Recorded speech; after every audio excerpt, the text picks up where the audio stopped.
están? ¿Cómo están mis queridos amigotes? Sean nuevamente bienvenidos a este canal. Un saludo para los suscriptores 58 y 59.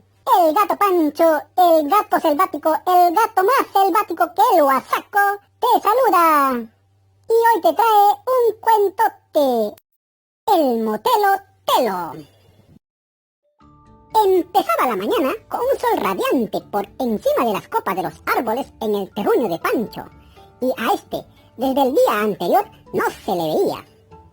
A pesar que su ausencia en el pueblo no era raro, causaba intriga entre los habitantes, entre ellos a su madre. ¿Has visto a Pancho?, preguntaba la madre a uno de los amigos del susodicho, con el que casi siempre compartía noches de licor. No, señora. ¿No está en su casa? No, desde ayer no lo veo. ¿Qué será de mi hijo? Bah, seguro debe de estar por allí tomando. No se preocupe, le respondió el hombre sin demostrar preocupación. Y la madre, aún preocupada, siguió su camino. Pancho solía internarse al bosque por varios días sin regresar a casa para realizar algunos trabajos de rumbeo. Dormía en pequeños tambos aéreos que él mismo construía en donde le cogía la noche, cuando el trabajo a realizar era distante al pueblo. Esta vez, Pancho salió a rumbear, pero ahora se encontraba en otros menesteres. En el desarrollo de su solitario y agotador trabajo, encontró a unos amigos que habitan en las espesuras de la intrincada selva, con quienes compartía un brindis de confraternidad, amigos que los lugareños desconocían. Al lado de un pequeño manantial de agua medio azulada, entre las aletas de un manchal de lupunas que crecieron caprichosamente a orillas de dicha corriente, se realizaba una jarana en medio de una algarabía y bullicio total.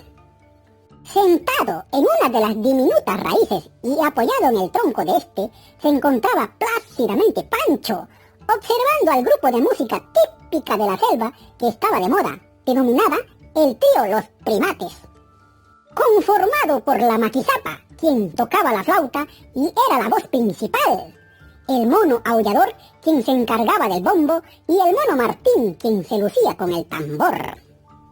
Al frente, y a 1 metro de distancia de Pancho, se encontraba el otorongo Otto, el mismo que meses atrás fuera desafiado por la 25 de su hoy invitado estrella.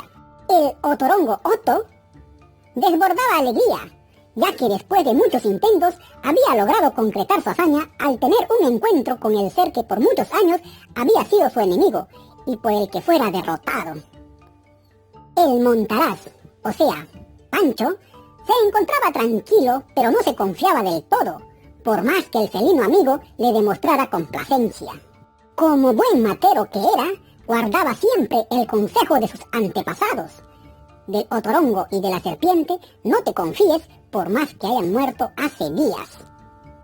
Bebían un rico y oloroso licor, el huitorrón, un trago preparado con la pulpa del huito hervido y macerado por mucho tiempo, vendido solamente en las bodegas de los musmuquis. Pescado asado y patarasca con plátano sancochado era la comida, y quienes la servían eran voluptuosas y hermosas chavacas. Cientos de luciérnagas posadas en las hojas de las ramas que rodeaban las fiestas daban una perfecta iluminación. Todo era alegría. En el centro, las guanganas y los ajinos bailaban e intercambiaban parejas al compás de una pandilla. Por otro lado, los monos en pequeños grupos conversaban muy ameno. Pancho y Otto cruzaban bromas y carcajadas en sus conversaciones. Todo iba bien. Al término de un changanaco, el ronzoco Ronco, quien estaba encargado del bar, aprovecha el breve silencio para hablar, silenciando a todos. Señor Otto, le tengo una mala noticia. ¿Qué pasa, Ronco?, contesta el felino con sensatez. La bebida se está acabando. Parece que no alcanzará hasta el amanecer. ¡Caracho! ¿Tanto ya hemos tomado? Bueno, no hay problema. A ver, ¿hay algún voluntario que pueda ir por más trago? Pregunta Otto, tratando de dar solución inmediata al reciente problema. Pero ningún ningún voluntario se ofrece. Solo se oyen murmuraciones. ¡Que vaya el oso hormiguero!, exclama una voz desde el fondo. No, el oso no. Puede que se quede dormido y nos quedemos sin trago, responde el jefe. Entonces que vaya el motelito Lito, sugiere otra voz desde la oscuridad. Tampoco, todavía es muy joven y aún no puede caminar muy rápido, contradice el otorongo. Bueno, si nadie quiere ir, puedo hacerlo yo, se ofrece Pancho. No, tú no. ¿Cómo vas a ir tú si eres el invitado? Como nadie quiere ir, decidiré yo, acota con voz fuerte, queriendo perder la paciencia, el felino. ¡Telo!, llama fuerte. Sí, señor, responde una voz muy tranquila y soñolienta desde el fondo de las raíces. Anda a la bodega de los musmukis y compra más trago. ¿Por qué yo?, responde al parecer disconforme con la decisión. Porque tú no tomas y todo el día te pasaste durmiendo. Ya, señor.